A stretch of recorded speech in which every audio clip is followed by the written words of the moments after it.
शेतकऱ्यांसाठी आता एक मोठी बातमी समोर येते। यंदा सरासरीपेक्षा कमी पाऊस पडण्याचा अंदाज आहे।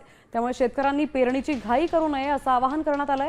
आर्थिक नुकसान टाळण्यासाठी प्रशासनाने राज्यातील सर्व शेतकऱ्यांना खबरदारी घ्यायला सांगितलंय।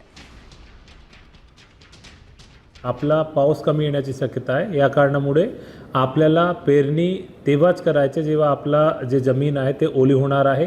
आणि असंच नाही की आपण दरवर्षी आता जूनचे पहिला पंधरवड्यामध्ये आपण पेरणी करतो, ते आपल्याला शक्यतो टाळावी। आणि आपल्याकडे जर मॉन्सून कमी आला तर यामध्ये अशी शक्यता आहे की आपल्याला दुबारी किंवा तिमाही पेरणी करावी लागेल। शेतकऱ्यांसाठी आता एक मोठी बातमी समोर येते। यंदा सरासरीपेक्षा कमी पाऊस पडण्याचा अंदाज आहे। त्यामुळे शेतकऱ्यांनी पेरणीची घाई करू नये असं आवाहन करण्यात आलंय। आर्थिक नुकसान टाळण्यासाठी प्रशासनाने राज्यातील सर्व शेतकऱ्यांना खबरदारी घ्यायला सांगितलंय। आपला पाऊस कमी येण्याची शक्यता आहे। या कारणामुळे आपल्याला पेरणी तेव्हाच करायचे जेव्हा आपला जे जमीन आहे ते ओली होणार आहे। आणि असंच नाही की आपण दरवर्षी आता जूनचे पहिला पंधरवड्यामध्ये आपण पेरणी करतो, ते आपल्याला शक्यतो टाळावी।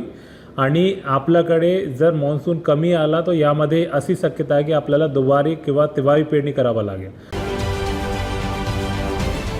महाराष्ट्रातील सर्व बातम्यांचे विश्वासार्ह व्यासपीठ सकाळच्या सर्व सोशल मीडिया प्लॅटफॉर्मला लाईक, फॉलो आणि सबस्क्राईब करा। तसंच सर्व नोटिफिकेशनसाठी बेल आयकॉन प्रेस करायला विसरू नका।